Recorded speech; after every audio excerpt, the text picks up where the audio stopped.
Hello friends, আমি অর্জুন। তোমরা দেখছো তোমাদের প্রিয় চ্যানেল লার্ন উইথ মি। আজকে তোমাদের পশ্চিমবঙ্গে যারা চাকরি প্রার্থী, বিশেষ করে প্রাইমারির, তাদের জন্য আজকে একটা বিশাল আপডেট রয়েছে। 2014-তে যারা প্রাইমারি দিয়েছিলে, 17-তে, 22-এ, 23-এ, তাদের একটা বিশেষ গুরুত্বপূর্ণ আপডেট রয়েছে।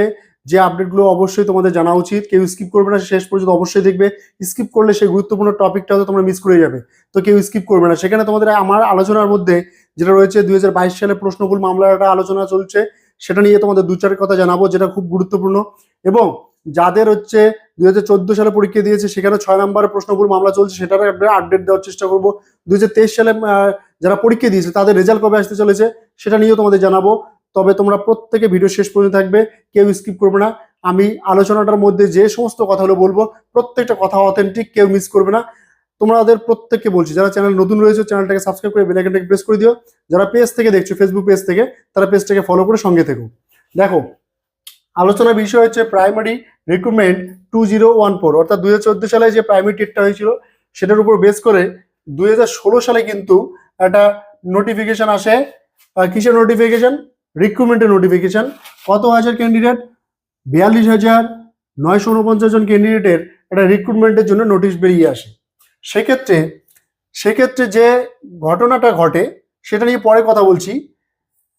আজকে 27 তারিখ, আমরা সকলেই জানি 27 মার্চ 2024।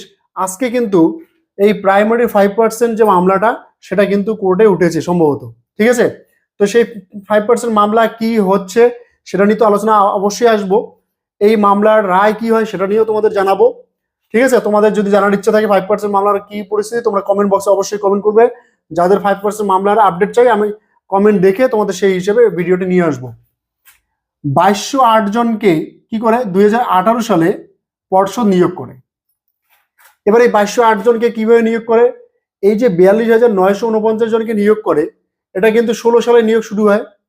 এটা প্রত্যেকে আমরা জানি, একটা রিক্রুটমেন্টের প্যানেলের একটা নির্দিষ্ট সময়সীমা থাকে, সেটা 1 বছর। 1 বছরের কথা ভাবো, 2016 সালে রিক্রুটমেন্ট শুরু হয়, 2018 সালে 2208 জনকে রিক্রুটমেন্ট দেয় পর্ষদ। কি করে দিল? প্যানেল তো শেষ, প্যানেলের মেয়াদ শেষ, তাহলে কি করে দিল?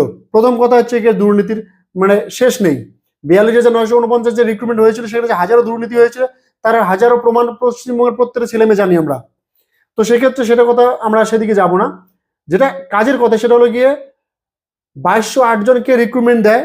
এবং এই যে 2208 জনকে রিক্রুটমেন্ট দেয়, প্যানেলের বহির্ভূত বলতে যেখানে 5% রিক্রুটমেন্ট হওয়ার কথা ওয়েটিং লিস্ট থেকে, সেটা না করে ডিরেক্টলি 2208 জনকে রিক্রুটমেন্ট দিয়ে বসে প্রাথমিক শিক্ষা পর্ষদ।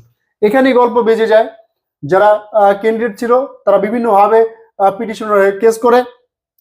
সংবিধান অনুসারে কি হয়, প্রত্যেকটা চাকরির ক্ষেত্রে কি থাকে, একটা 5% রিক্রুটমেন্টের একটা প্যানেল তৈরি করতে হয়, যাদেরকে ওয়েটিং লিস্ট থেকে নিতে হয়।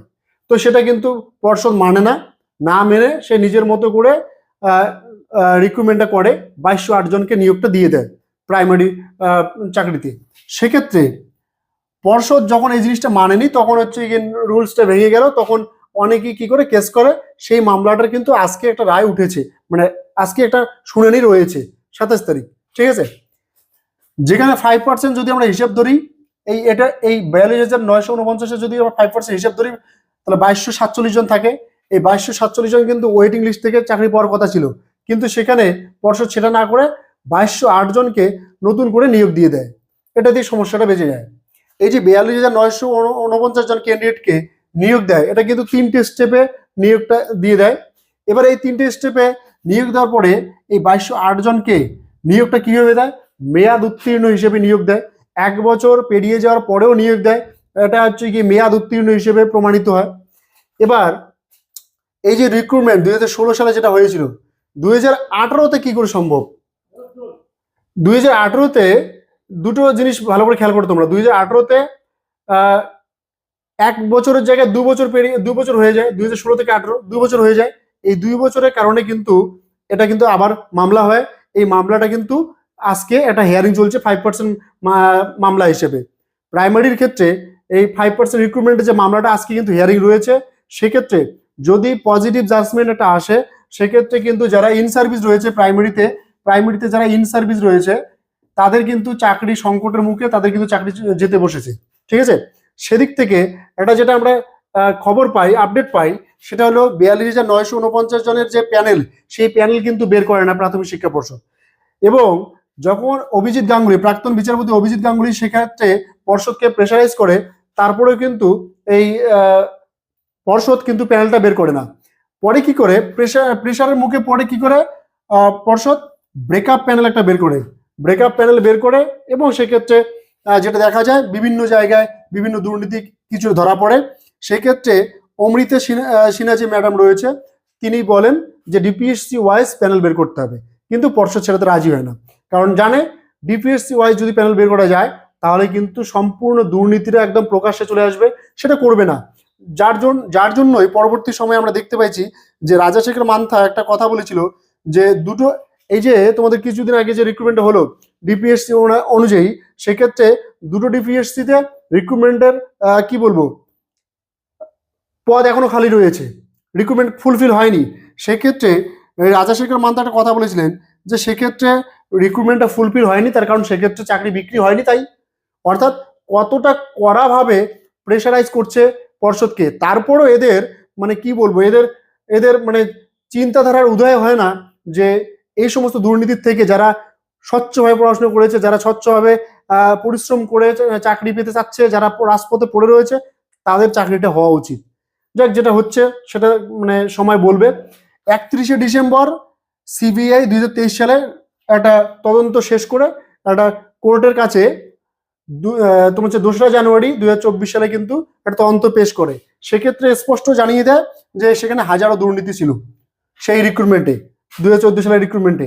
সেখানে প্রশ্ন ভুল থেকে শুরু করে সাদা খাতা, ওএমআর শিট, তোমার হচ্ছে কারচুপি, হাজারো দুর্নীতি রয়েছে। সেগুলো যদি এখন সব ঠিকঠাক ভাবে প্রমাণিত হয় তাহলে কিন্তু আমি বারবার বলছি এই 2208 জনের চাকরি কিন্তু যেতে বসেছে যারা ইন সার্ভিসে রয়েছে প্রাইমারিতে, ঠিক আছে।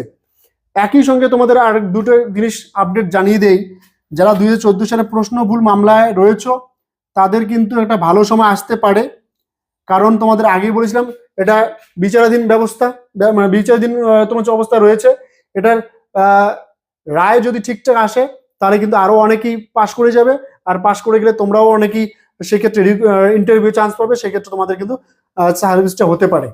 এটা গেল একটা ব্যাপার।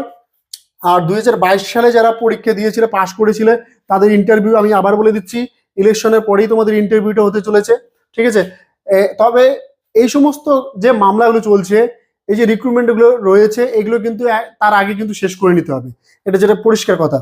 আর এই 2022 সালে রং কোশ্চেন অর্থাৎ ভুল প্রশ্ন, 15টা কোশ্চেন যে ভুল ছিল, 15টা কি থেকে 15 থেকে 18টা কোশ্চেন যে ভুল, এটার মামলাও রয়েছে। এর মামলা শুনানি সম্ভবত 2 তারিখ, এপ্রিল মাসে 2 তারিখ রয়েছে। এটা শুনানি হলে কিন্তু আমরা সেক্ষেত্রে জানতে পাবো যে অ্যাকচুয়ালি আমরা কত নাম্বার করে স্টুডেন্টগুলো পাবে। যারা পাস করতে পারেনি তারাও অনেকে পাস করে যাবে, যারা পাস করেছে তাদের নাম্বারটাও অনেকটা বেড়ে যাবে। আর 2023 সালের যে পরীক্ষা হয়েছিল সেটার রেজাল্ট সম্ভবত ভোটের পরেই তোমাদের আসতে চলেছে। তো আজকে আপডেট এটুকুই। ভালো লাগলে অবশ্যই লাইক, কমেন্ট করবে, শেয়ার করবে। চ্যানেলে নতুন হয়ে থাকলে চ্যানেলটাকে সাবস্ক্রাইব করে বেল আইকনটাকে প্রেস করে দিও। চলো, দেখা আসছে নেক্সট ভিডিওতে।